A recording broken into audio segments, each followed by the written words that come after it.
Let me tell you a funny story. When I was growing up, I was kind of always like I am now from the age of about 14 on. That's when really it started, this hunger, this desire. I always wanted to be rich. And I was always the sort of kid that was doing something and, trying something to make money. At the age of 8, I had a paper out and I was knocking on doors to expand it. My mother eventually stepped in and told me I had to sell the route because I was knocking on doors all day long. And she thought I was going to become a door-to-door salesman. She ended up being right, by the way, originally. And she forced me to sell the route. And I retired with $75 in my pocket at the age of 8. Big victory, right? My retirement didn't last long. At the age of 10, I started knocking on people's doors after it would snow in New York. This is back in the days before Al Gore invented global warming, right? And the internet, right? It used to snow like crazy, right? And I lived in a poor area. Didn't grow up rich, but about a mile away was a very wealthy area. And I got dressed up, wore warm. I bought a shovel and knock on these rich people's doors. And I'd say, hey, $20 to shovel your driveway. Did that.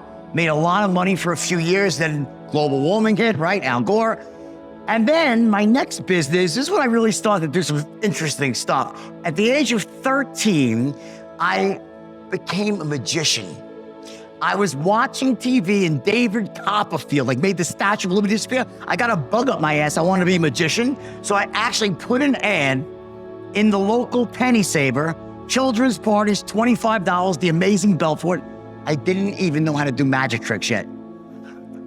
Now, I'd never thought anyone was gonna call, and the phone starts ringing off the hook. I panic, I tell my parents, and my father drove me into the city to a magic shop. I bought some tricks, and I actually did these kids' parties for a few years. And while that's not a strategy that I would recommend, just faking it that much, but what I was really doing was something that I would end up really perfecting for the rest of my life is called acting as if. Act as if you're a wealthy man, rich already, you'll become rich. Act as if you have the answers will come to you. Act as if you have confidence, people will have confidence in you. This idea that you act, you put yourself out there.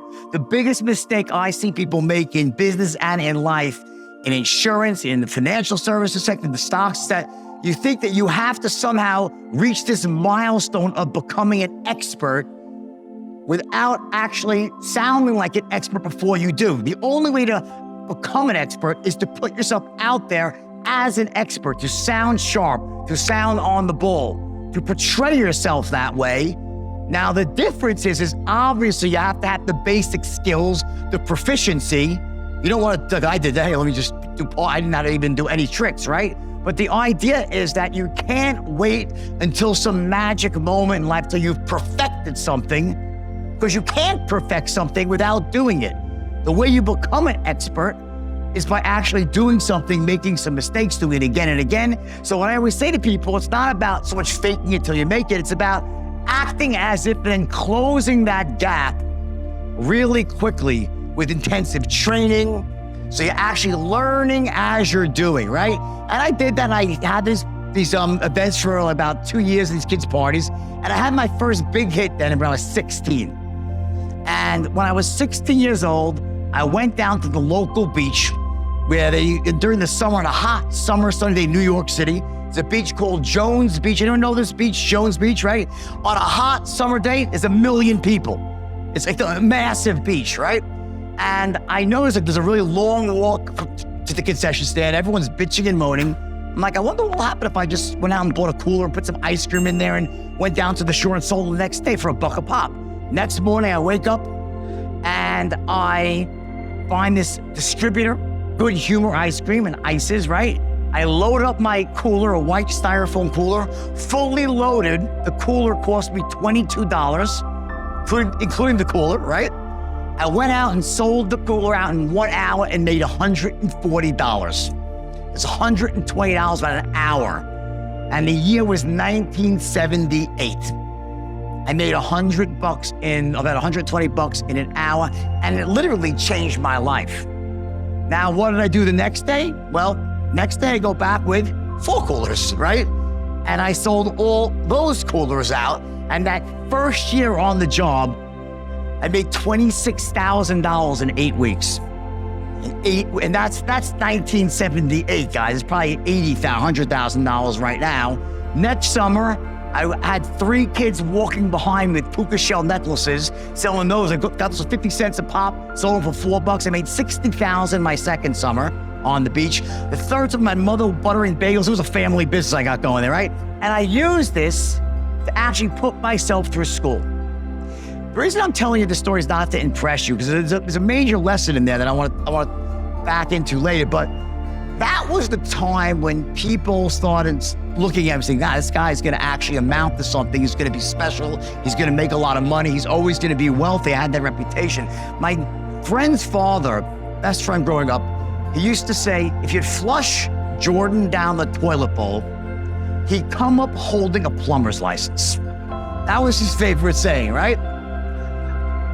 And I want to really dig into that for a second. What does that really mean? And today, obviously, what's going on in the world right now, I think it's a really important concept to really understand. What does it really mean? You'll say, okay, fair enough. You flushed me down the toilet. Right? I'm resilient, right? But why? What is it that makes me resilient?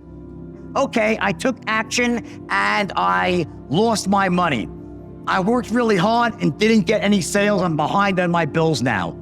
That's an experience. What's the meaning of that? One person would say, the meaning is I gotta learn some stuff. I'm doing this the wrong way. I gotta learn something. Maybe there's a strategy I don't know. I gotta call better people, get better at delivering my presentation. Maybe I didn't work enough hours. Maybe I worked the wrong hours, whatever it was. And I'm gonna try again. I'm gonna get stronger. I'm gonna model someone that's doing it right and then go forward. That's the empowering meaning. Or the other meaning is, I'm just not cut out for sales. I'm not top producer material. Not me. Yeah, that guy, she can make it, he can make it, but not me. And what happens is very often when we're making those decisions about which meaning we should apply, we're in the most disempowered state. We're in a state of despair or frustration or anger or hopelessness because we're behind on our bills. There's realities that life just hands us. And I always say, we live in a world where it happens. You're walking along, and this is a great year for that, right? Holy, right? Then you're walking along, you're doing everything right, and wham, you get hit between the eyes with a lump of cow, right? Call that coronavirus if you want. Through no fault of your own, someone changes the rules. Sorry, you gotta stay home for 3 months, close down your restaurant, your gym, your health club. You can't sell insurance anymore. I got that shit. You're like, what? And it's like moments like that, when you get hit with that between the eyes, when many people start to tell themselves a story about why they can't get what they want in their lives. And it's that story that you start telling yourself about why you can't get what you want that actually stops you from getting what you want.